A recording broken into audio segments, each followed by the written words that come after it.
Right here. No! Finally, the milk comes to this huge vat. Wow! Wow, there's enough milk in here to make 1,000 milkshakes. Last week, superstar Michael Crawford flew by. I always knew there'd be 4 weeks between you and me. Now, one of Australia's Hello and welcome to Game and James, where we bring games into the spotlight. I've always wanted to direct a movie, but it does require a lot of work. You need actors, sets, locations, camera equipment, a team of writers, makeup/hair stylists, and the credit list goes on. And also it comes on whether you have a tight budget or scarcity to all these sorts of things. So how about we make a short film from a video game? Specifically, driver free. Come and take a look at this. Now, what you're going to need is a copy of Driver Free. PS2 or Xbox doesn't really matter. And the first thing to do is check the disc for any scratches or scuffs. Now, if there are, and the disc doesn't work, check your local video store and they should clean it up for you.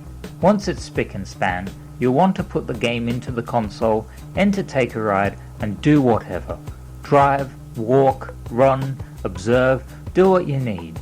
And it might look a little something like that, or this, or even this.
Before we get to the intricate side of editing and filmmaking, the fun commences. You have 3 locations to sprawl around in: Miami, Nice, and Istanbul. Each place has unique vistas and settings with enough civilians and vehicle variety to please the creative juice within you. It's highly recommended you do this, as there'll be safe houses, beaches, hillsides, and towns that'll grant advantages to ideas. I mostly enjoyed my time in Nice and created many set pieces around certain areas. There's open space for the mundane, roads vast and freeing for the longest truck chase in film history, and homes with stories. Once you've found a playground, set up your idea, understand the surroundings of NPCs, and I can assure the genres will unfold. The setback to this whole experience is the lack of character in your main star. He doesn't really maintain emotion aside from when he dies, so it'll take a lot of camera work and effects to utilize emotion in your protagonist, because no one wants to have the same motive, which is to be a crazed lunatic on 4 wheels and a seat. That's where editing comes into play. After we've had some fun and acted out the scenario, we're going to head straight into the replay mode and direct the shots. This will be a tremendously tedious task, but rewarding nonetheless. The primary camera function you'll want to use is the tripod. With this you can set the shot anywhere you like within the radius of the main actor, whether high or low, afar or near, even within. It'll make for some investing cinematography. To track the lead, you can lock onto the vehicle and we'll add some movement to the scenario.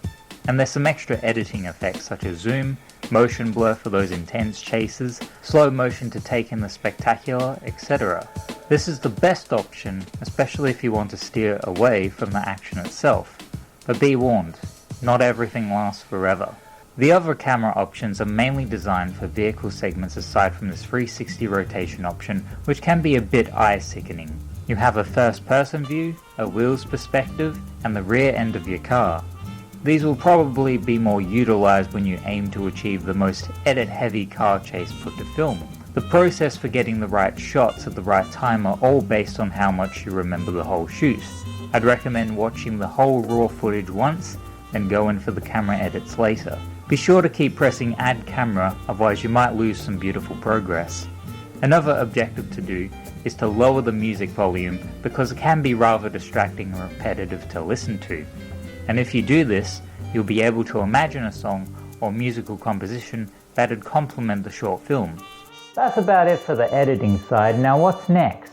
Well, we're going to play around some more, but most importantly, gather some filmmaking inspirations for what genre we would love to create. A few of my short film examples could reflect some of my inspiration.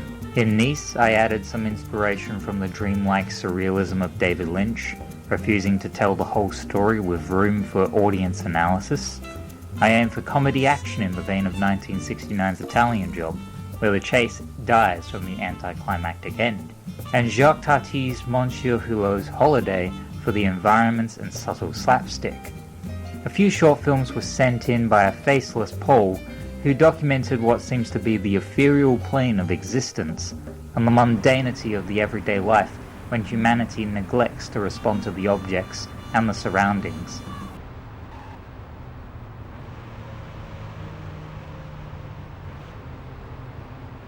We've got a special guest appearance from both Margaret and David from the movie show to critique some of these short films.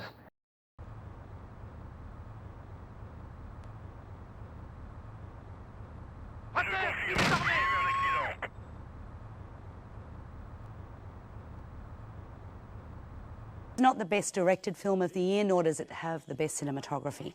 But the roughness around its edges doesn't detract too much from the heart of the film. But for me, it was a winner. David?